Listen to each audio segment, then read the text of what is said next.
Bhagavad Gita, by which Arjuna was illumined by Lord Krishna himself, and which was contained with 18 chapters within the Mahabharata by the ancient sage Vyasa. O Divine Mother, destroyer of rebirth, who showers the nectar of oneness upon us. O Bhagavad Gita, my affectionate mother, on thee I meditate. All the Upanishads are the cows. The milker is the cowherd boy, Krishna. Arjuna is the calf, and people of purified intellect are the drinkers. The milk is the supreme nectar of the Gita. My salutations to the Lord, who is the source of supreme bliss, whose grace makes the mute eloquent, and the crippled cross mountains.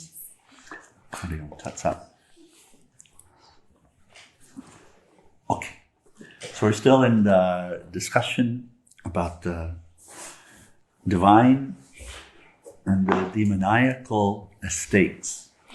And we were talking over the last couple of days. Estate is like the house, the home, the place where one roams about.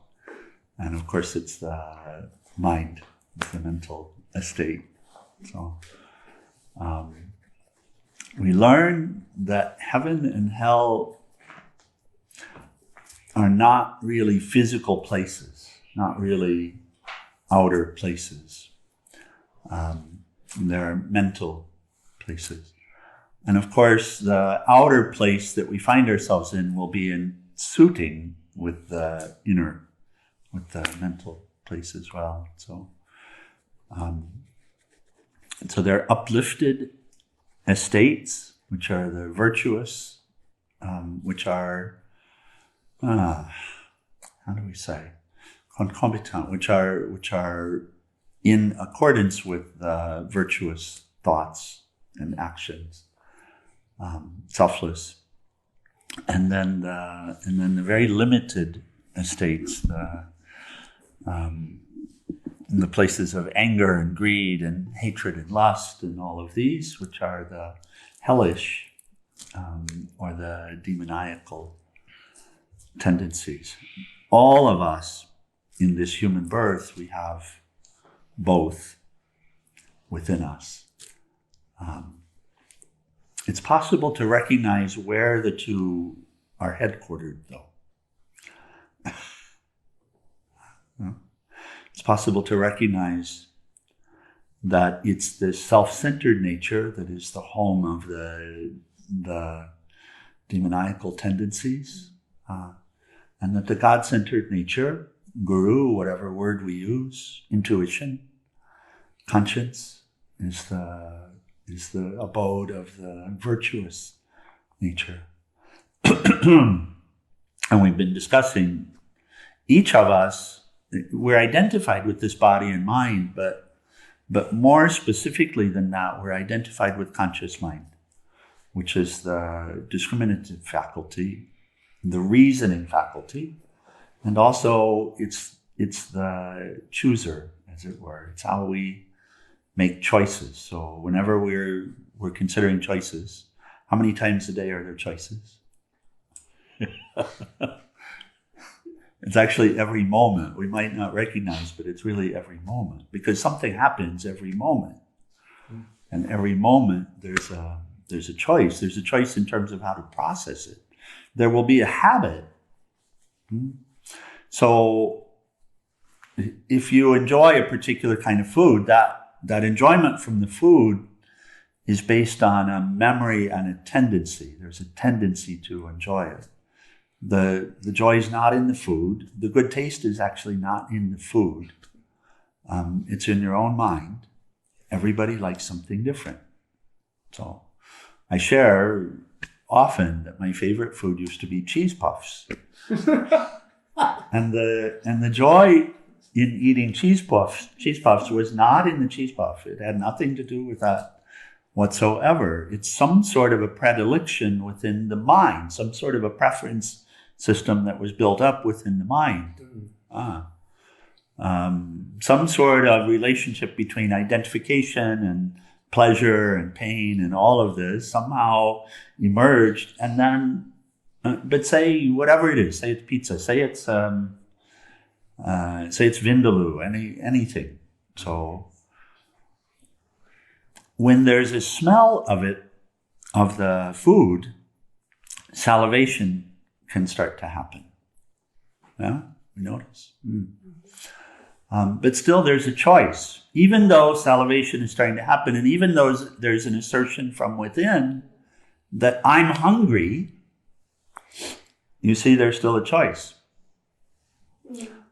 Yeah. But of course, the further you go along, the harder it is to choose something other than to give yourself to. And when you say give yourself, that's a conscious choice. That means you choose. That means you choose. So that's the conscious mind in action, the vivek, discernment or discrimination, or the rationating faculty, many names for it. But it's conscious as opposed to subconscious. And you also have the subconscious because that's where the tendencies are. So this whole thing about just because the scent of it comes into the nose, and then there's a feeling of harmony with it. I'd like to be in union with it. I'm just putting it in words, but there's a feeling of harmony, which is what's driving this motivation to eat it, right? What is eating but coming into harmony with something, coming to union with it? And so that's all subconscious. That's all below the surface. That stuff's all below the surface. But what's above the surface is the rationating faculty and the choice. And then, of course, through choosing, then the tendencies will change one way or the other. Okay. So what we're dealing with here in these natures are both choices and behaviors, habitual behaviors. There's the habitual behavior affiliated with the body that has to do with pleasure and pain. And everyone has this to a greater or lesser extent.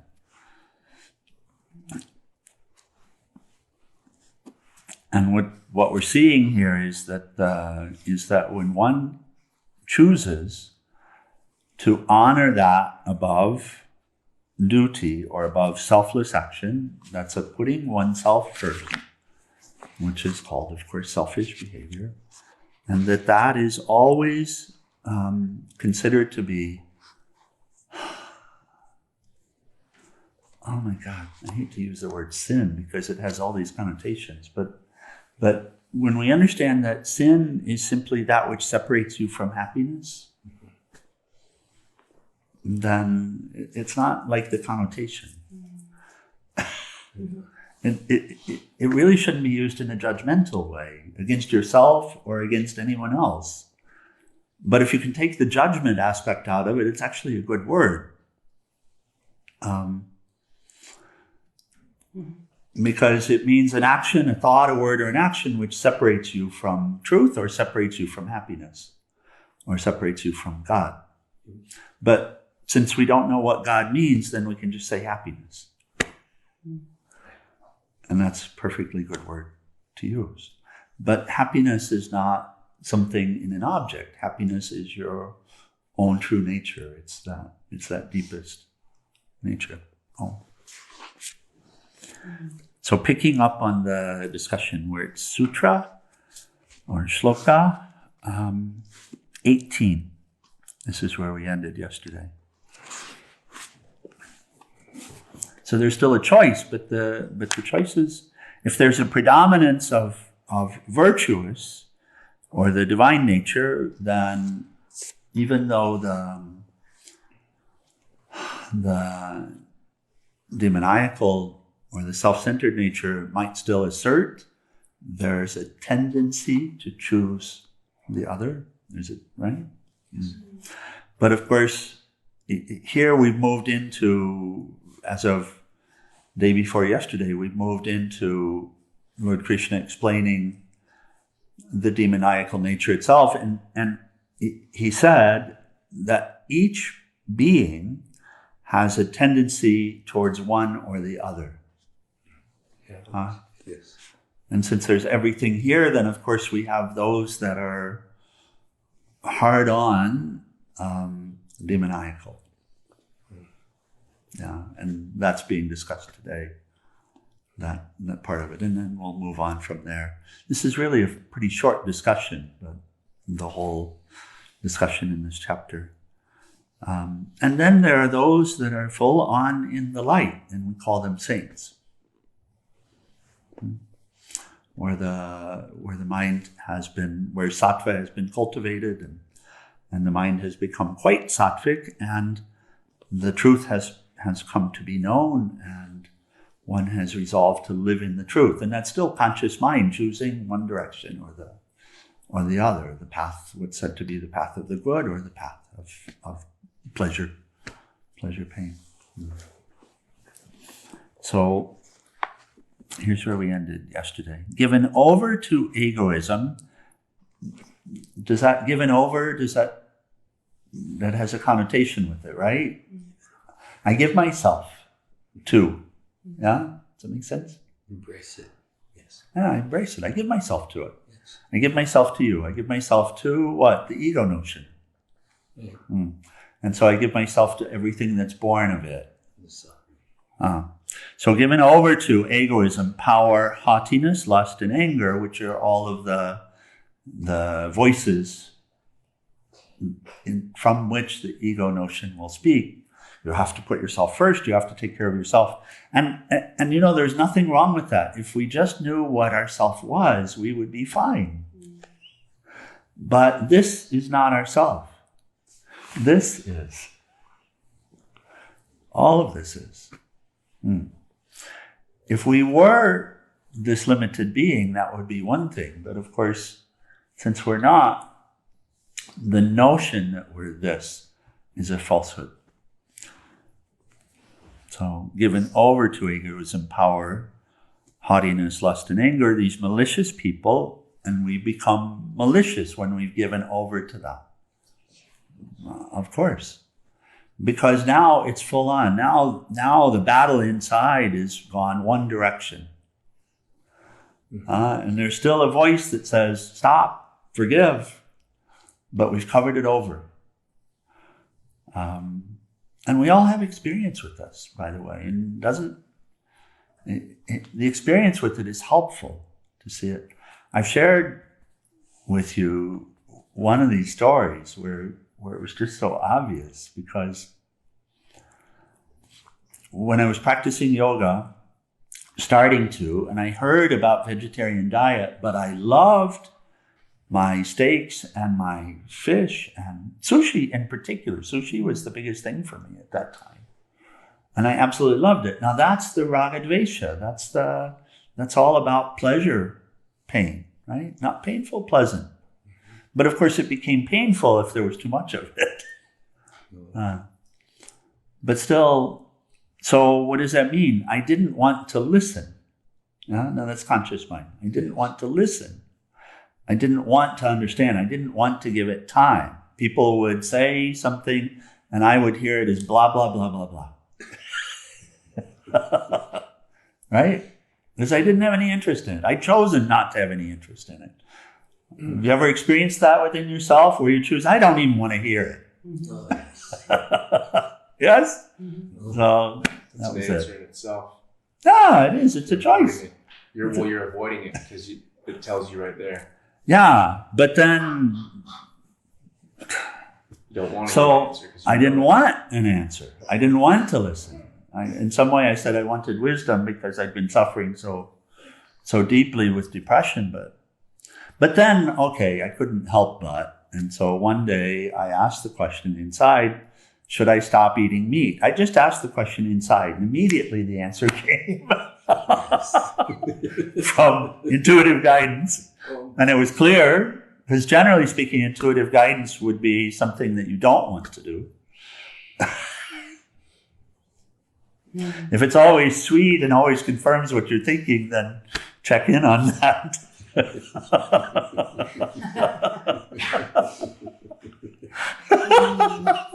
It usually doesn't work that way.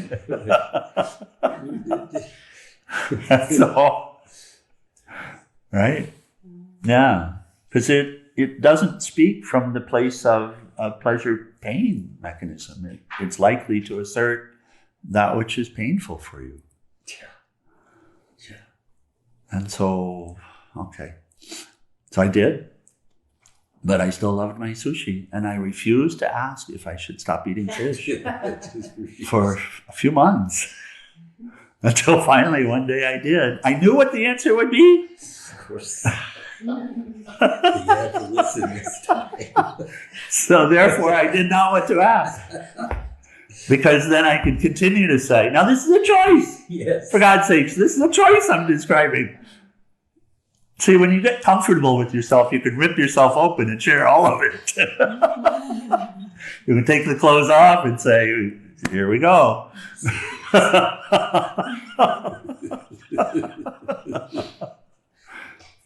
So, I could say, I don't know. I could pretend to be ignorant.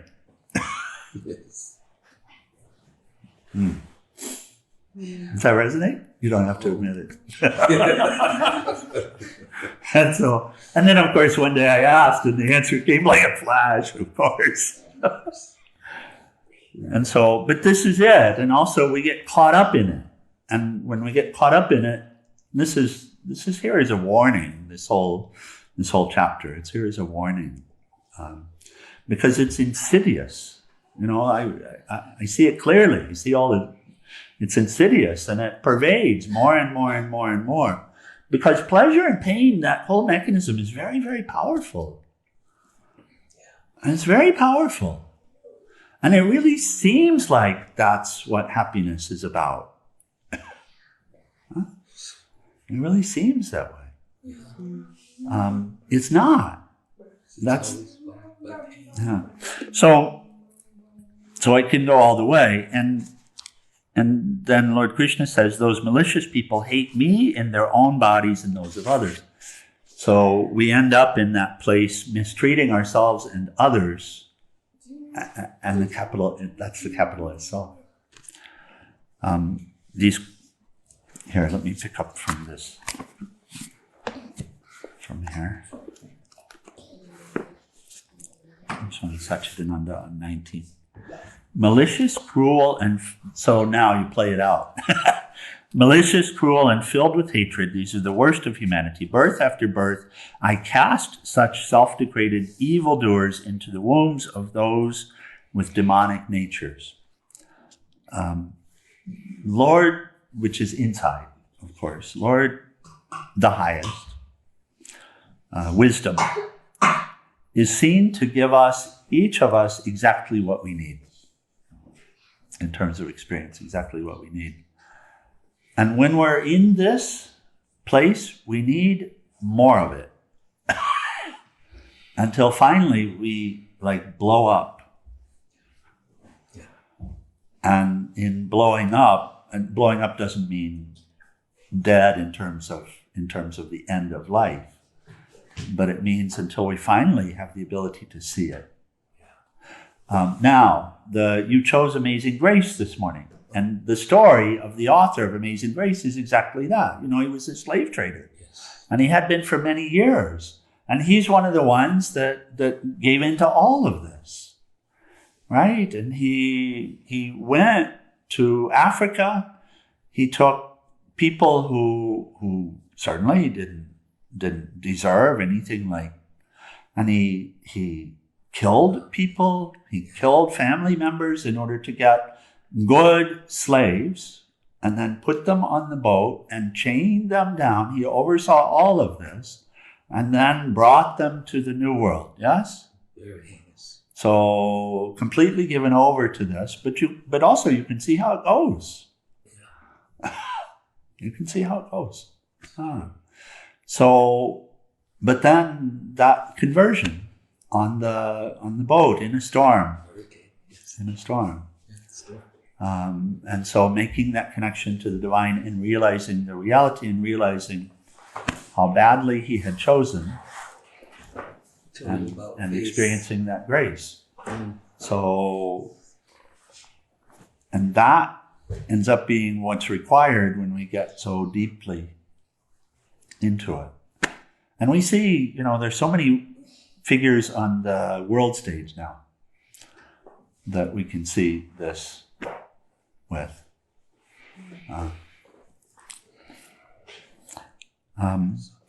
Continuing, they are so deluded, Arjuna, that again and again they are reborn with ingrained demonic habits. So the habits are there. And this is all habitual stuff. And failing to reach for me, they continue to sink even lower until they get low enough, hit bottom, bounce off of the bottom. We say crash and burn. And burn, yeah. But crash and burn, and then the smoke rises, the essence rises. So yes, yeah, that's the beauty of it. That's it. Unique in some things. So, and then the next hell has 3 gates of self-destruction.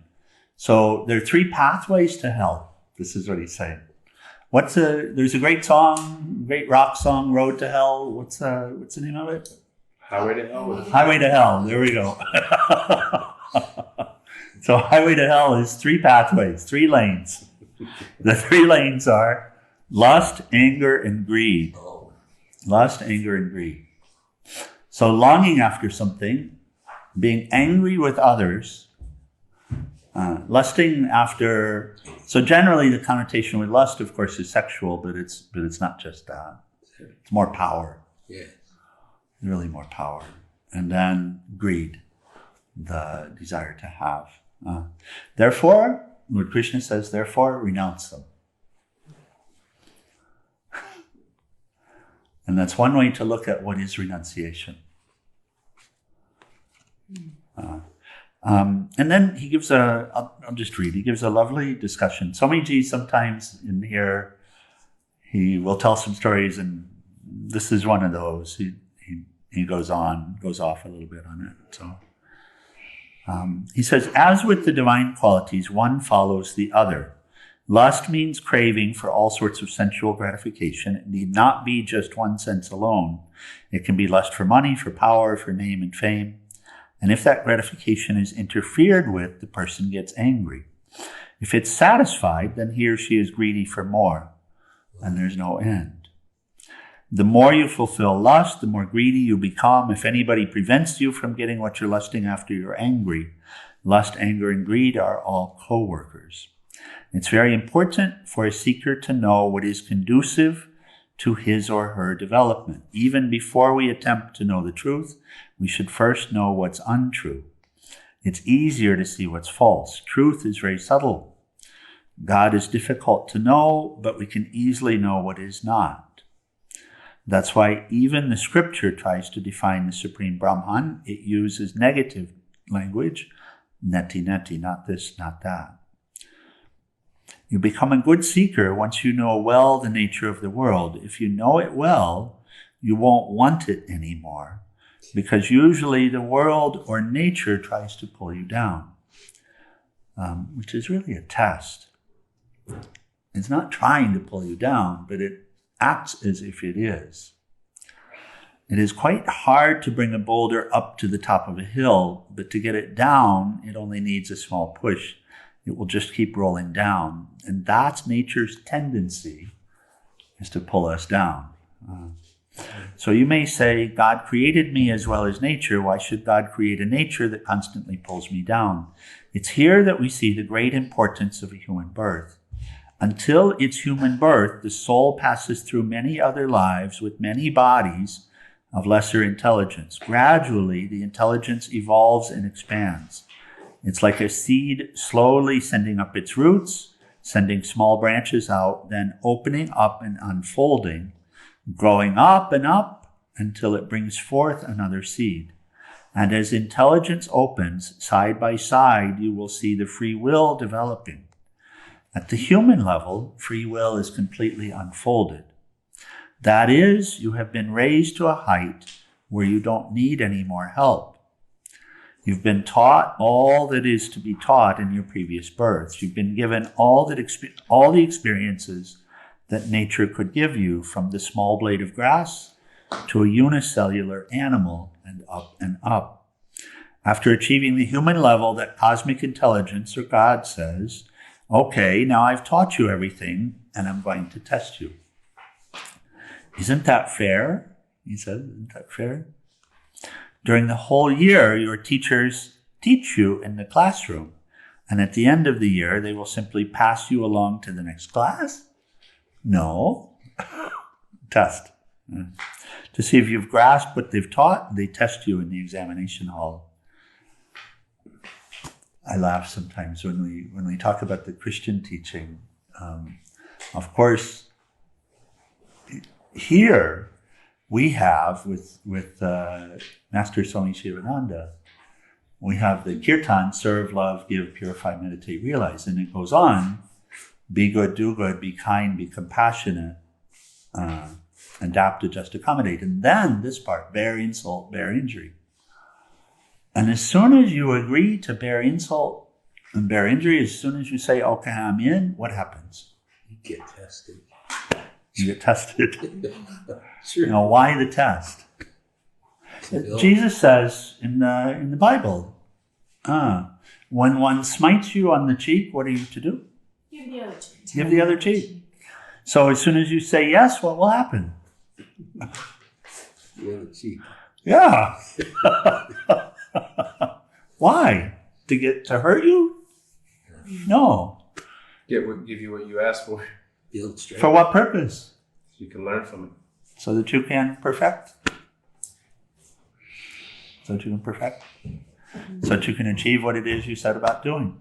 In the beautiful children's book that you went through with Fio, right? The story of the soul, little soul and the sun. And the little soul comes to the light before taking birth. Little soul comes to the light and says, I know who I am, I know who I am, I know who I am, and now I want to be it. And God says, you know who you are and you want to be it? If you think about it for a little bit, you'll see why that. Yes, I want to be it. Okay, well, there's so many qualities of it. And he goes through the divine virtues. And the little soul chooses forgiveness. I want to be forgiveness. I want to be forgiveness. Yay, I want to be forgiveness. That'll be so exciting, so amazing to come down and be forgiveness. And the Lord says, well, yes, that will be amazing. There's only one thing you should know. And that is, in order for you to be forgiveness, I'm going to have to give you something to forgive. And that will be the test. That will be the test. So Swamiji is taking this bent with you, which is very helpful about the test. And so this nature, one way of looking at it is it's taking us down because of these temptations. But another way is we came here in order to come back into perfect union. And in order to, we have to not just know, but we have to be tested on what we know. And the tests will allow us to perfect, to finally come into that union. So he says, human nature, human birth is God's examination hall. And how does God test us? Through nature. If I have given you free will, it's easy to fall down, but I've taught you to climb. Let me see whether you are using your intelligence or not. I'm not really working against you. This is quoting God. I'm not really working against you. I simply want you to be tested on your capacity so that you can come to know. In an example from the Bible, God created Adam and Eve. God could easily have left them in the garden undisturbed. They would probably still be living happily there. Why would God create the snake of temptation? And he adds his comment. He says, sometimes I think God is very mischievous. God could have just left them in the Garden of Eden to roam about happily, but then you would have not had the opportunity to prove your education. To prove what you have learned, you must be tested. Every seeker is an atom, whether male or female. Everybody who wants to be elevated up and prove his or her knowledge is an atom. And the entire world is acting as the snake. It just sneaks into your room and tempts you. And it quotes, come on, have one more, a little more of this, a little more of that. See, don't you think I'm nice and beautiful? Don't you think that you can buy so many things if you have a big pocket full of money? All kinds of temptations come. The first lesson is to know that everything here is to test you. And so don't be deceived by it. Pass the test.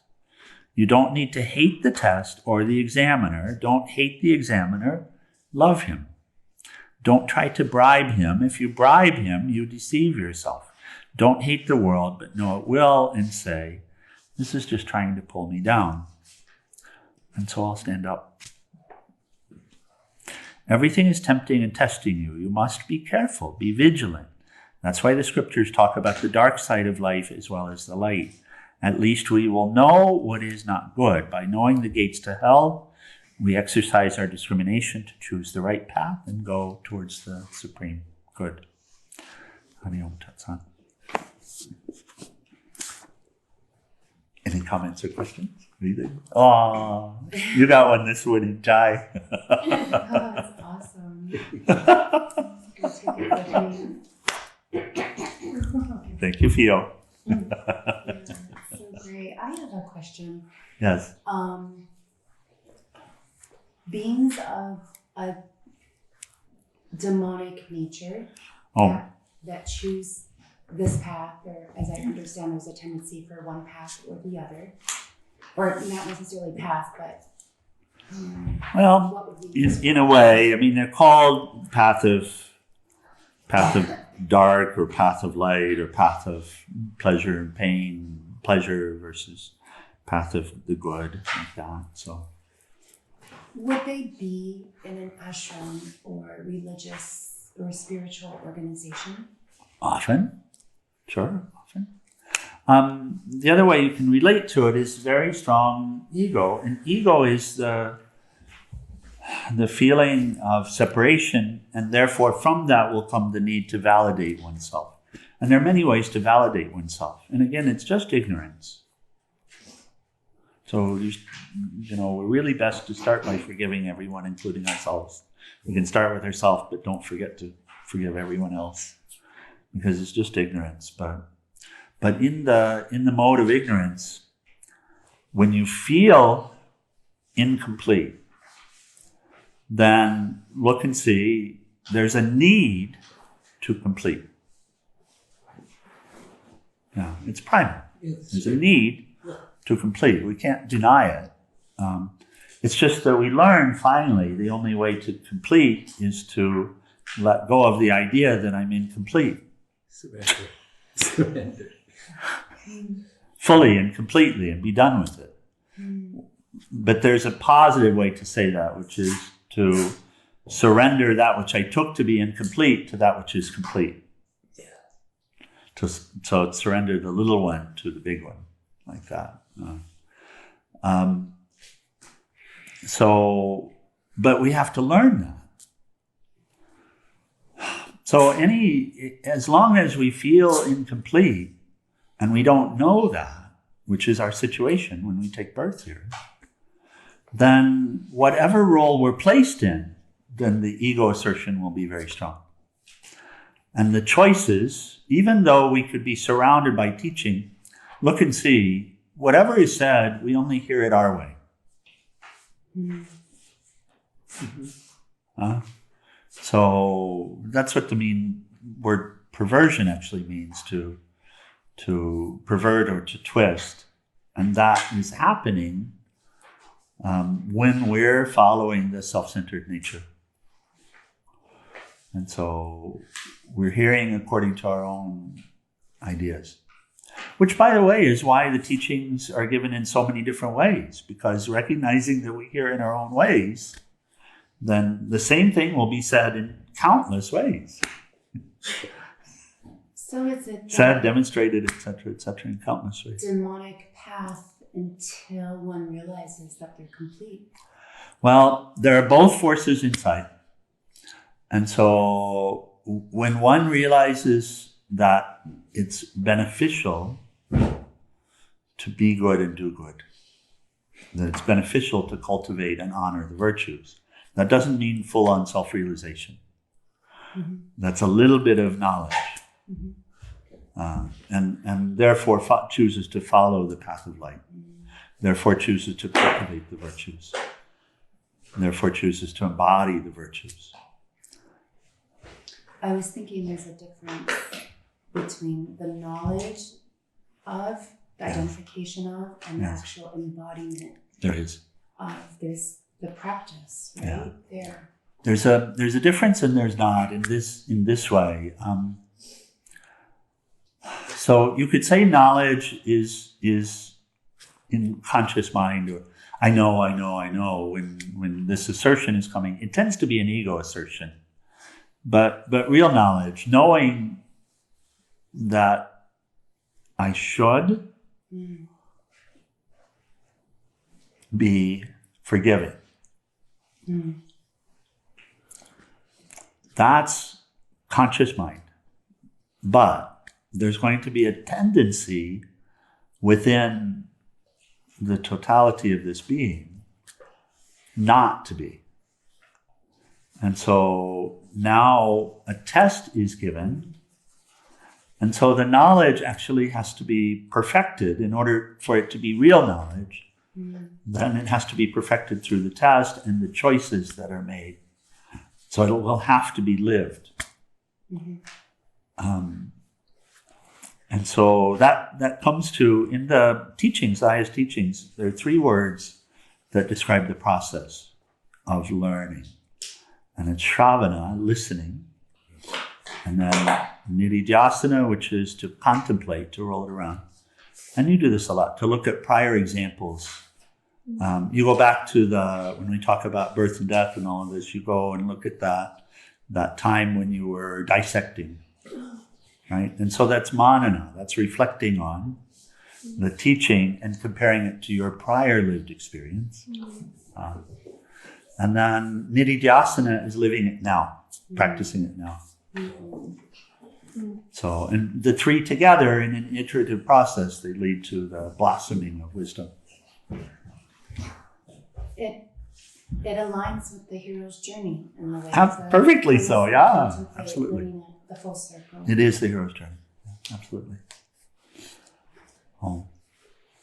I was just doing that I would like to share my perception in selfishness, because I know, they are words, but the way I relate to it is that I need to be selfish in the way of, if I'm not plugged in, grounded, aligned first, then I have tendencies of getting angry with Mirella. Yes. And it's like trying to vacuum without plugging into the wall first, and that's my alignment. Yeah. And I mean, I saw it, and I was reflecting just now during COVID. It was a show. It was so much emotions, and the evil thoughts really submerging the Sangha. And Bahari was very in his sadhana, yoga, and he was there to balance it all. And coming, I got really into my dark hole. And he will just be there for me. And if he wouldn't put himself first, he would have fallen with us. And that's where I think, in that regard, we need to be selfish. Well, the funny thing is, though, that's not what we would call selfish. We would call that selfless. It's for the greater self. And ultimately, it's the funniest thing, because ultimately, self-centered and selfless will meet at the pinnacle. Yeah. In other words, one who has knowledge of what oneself is, then the concept of selfish or selfless loses meaning. So the reason for little self-centered behavior, little self, and that would be putting my pleasure first. And what Hari's engaging in and what you're engaging in when you're centering is not pleasure. Right. It's not the whole pleasure pain, it's what's good. And so in that way, it's not selfish, not in the way that we would consider it to be, but it is putting the greater good first. And in order to put the greater good first, you have to pay attention to your own alignment with Source. Yes? And you know that in order not to cause harm to one you're stewarding, then you have to center yourself, this little self, which really means to tune yourself into that which is greater than you, which is a practice of surrender, isn't it? Yes. It's intentional surrender. So that would be called selfless, really. So I think I started surrendering I started doing yoga twice a day since Wednesday. Yes. And I can now see only 4 days after how I've been resisting this so many things. So this 10 months I've been here. Yeah, that's good. And now I really feel the benefit of step by step. Yeah. It really is doing so many things in my mind too. Yeah. Okay. We should close. Very good discussion. Chelsea, any question or comment? Okay. We're grateful that you've been able to come up and join. How was the kirtan? What? How was yesterday? Oh, it was really good. Yes. I was kind of nervous at first, but it was easy to kind of get into everybody around. Okay. Like, it seemed like everybody was joining in it. That helped. Kind of blended in, yeah. Good. Okay. All right, let's close with final prayer in RT, page 174, and the short version. Om